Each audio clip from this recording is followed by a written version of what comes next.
where, what, and how. He's my God. Deal with it.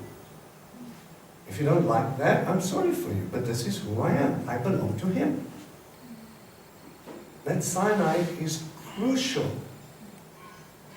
You can do all the mitzvot in the world, and if you do it without love, you're like a sounding brass or a cane saw. You see what Shaul was trying to say? It doesn't matter if you're outwardly Messianic, or if you're outwardly even Jewish, or if you're outwardly in a church. If you have no love for the Father, what are you doing it? Because it makes me feel good when I do it, because I'm a good person. That's right. You've received your reward. Good job. You've made yourself feel good about yourself instead of receiving the reward from the Father. We need to be careful of what your source is. Sorry, Abba showed me something a long time ago. If your heart isn't in it, and he showed me that Lot's wife, when she was saved from Sodom and Gomorrah, and she turned around and she turned into a pillar of salt. I asked God, why salt? Why not sugar? Why not something else? And I read about the battles, and then they would sprinkle salt to purify and to make the land barren, because too much salt in the ground will make it unfruitful. And I realized that looking back and pining for the things of the world is going to make me unfruitful for God. It's a nice illustration. But that's the thing. She was literally longing for her life, not running away from the unrighteousness. Yes. And the fact that God has given you a life to save me from that. What was their response after Sinai? How many times did they say, surely, why did you bring us out here to die? You could have just left us in Egypt. You could have just left us in Egypt. Did you bring us out here to kill us? We should have stayed in Egypt. We should have stayed in Egypt. And then he goes, 10 times you tested me. And there's a wonderful little phrase at the end of that. Turn back.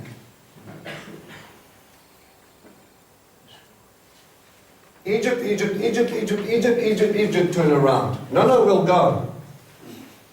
Now you want to go. But you've been longing for Egypt so long, I'm just telling you, you can leave. Be careful what comes out your mouth, because then your heart will go. Yeah. That's the worst thing that sometimes you can give you. Listen to me, if you're going to be sitting here grumbling about difficulties, instead of praising God for the difficulties, because through the difficulties He's growing you, He's teaching you, He's preparing you for what's coming, you will just enjoy your difficulties. He takes them, He gives you, and He reveals Himself in the Shekhinah. He brings them to this place, and He puts them in front of the thing, and He says, this time we're going to do it slightly different. My authority, my heart.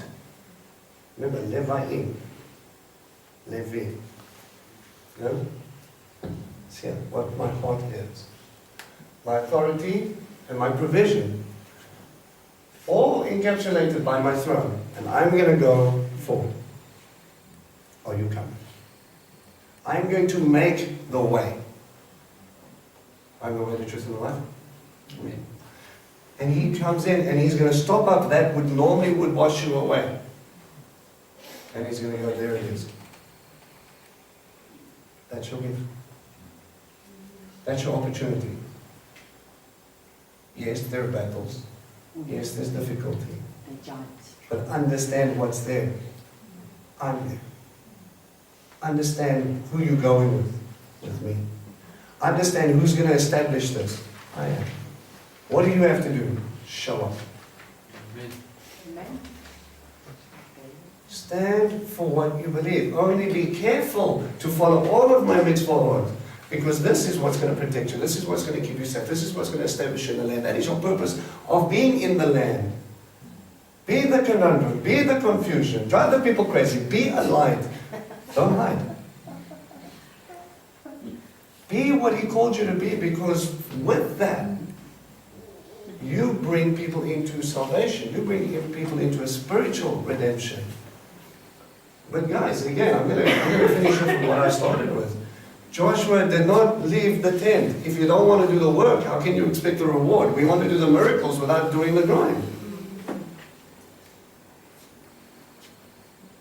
We have to be focused on what He said. How then will I be able to establish anything? If Joshua did not see the great, and let's use the phrases of Moshe, that the great lawgiver, We know that was Abba. But don't you think Joshua would have been sitting there first and foremost going, oh, what are we allowed to do? What are we not allowed to do? So, oh, is that how we're going to do this? We've never been a nation before. Once you have the heart condition, once you have the desire, He brings you to a crossing, He boots you over, He makes the path, He gets you over there. The provision's already waiting there, the city's already built. What are you stressing about? Everything has been pre-arranged. All I need is you. But don't think you're there just for the cities. Don't think you're there for the fields. Don't think you're there for the hills and the flowers and go skipping through like Heidi. We've got work to do. We've got to get people back into the kingdom. I'm putting you there to teach, to redeem, to bring home. I'm putting you there to establish mitzvahot. You're not there because it's nice. And we're going to get you across the river, and the second mikvah changes them again. They go from slaves to free. They go from free to redeemed. They come straight into the kingdom belonging to something. We never had this, but now I do. I never understood Him, but now I do. And that's what goes before you. That's what they carry. Compromise is not going to do anything. Standing up and saying, this is what Abba said. If you've got a problem with that, go to Him. Me, I'm just telling you what He said. And do me a favor. When you're establishing His rulings, just as He was with you, do it in love. I don't have to beat you to prove that I'm right. Abba is right. There is nothing false about Him. All I do is I have to stand there and I have to reflect Him. My heart does not become... Let me put it this way. I get frustrated. I get frustrated with people because they don't see it. Because many of us are standing on this side saying, come on, and other people are still playing with the water on the side and looking at the fishes in the middle of the thing. And you're like, why are you mucking around? And it's frustrating. Because I know what's ahead. But God didn't get frustrated, well, He probably did, but not as, He didn't show it. He came to me and He met me where I was and He says, okay, look at the crumb. There's a good boy, you ate a crumb. There's a chocolate. Ooh, we like chocolate. Okay, now we're picking up speed. And He slowly, surely, like brought you across Him before you realize you crossed the Jordan. Guys, your job is to be getting yourselves ready. Abba has a calling. He has a calling on His fellowship. We all know this, yes? Right? He has allotted us a work, and you have time to get ready. What or how are you going to perceive this and what's on the other side is all going to depend on what you do with this time. Everything that you've gone through is to get you ready for a specific purpose. Everything. He doesn't waste His time. You gave His life to Him and He says, I'm going to make you into this. But in order to do that, I'm going to have to chip away, I'm going to have to break free, I'm going to have to pull, I'm going to have to burn, I'm going to have to shape. You are not going to like the process, but when you're done, you're going to like the result. That's right. Amen. And if at least you're a bucket, listen to my arm, that I attach to a rope and I lower down into a well, and I pick up living water, and I can give others. If you can be filled with God, that when He pours you out, He gives them living water, and then they go, wow, That's right. I need more of that. Then He goes, please hold my servant, I'm just going to go get a refill. And He can pull you out, and He can go again. If Messiah is the one pouring you out, refilling, but you refuse to be sealed on the inside, we've got problems.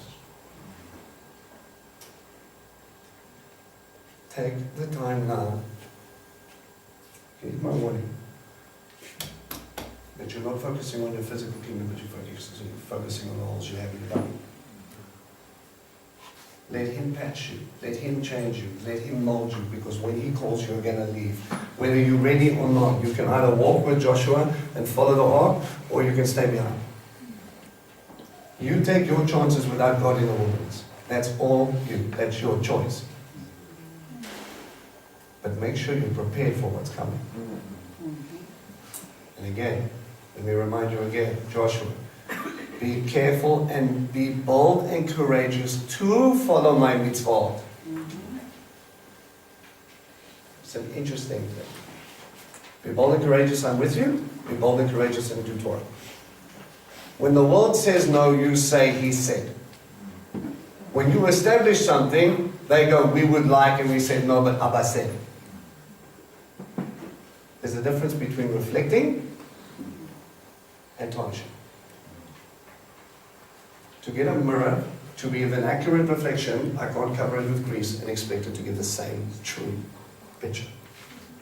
If Rabbi is busy polishing you now, getting you in line to follow Torah, to get you to the place where you can give the right heart, right message, right understanding to someone who wants to accurately look at Messiah, and all they see is grease, we've got problems.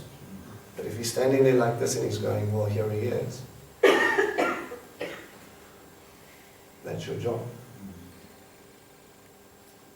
There will come a time, indeed there is one already being prepared, where I was going to send people out.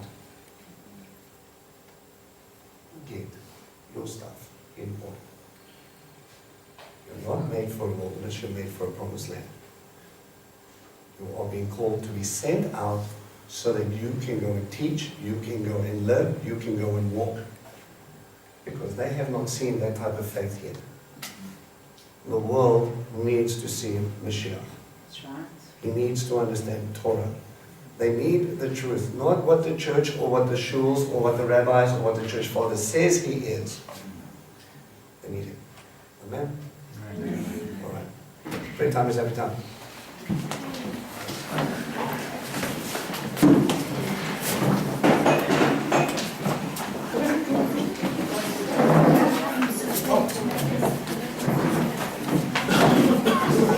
Great part. That's okay.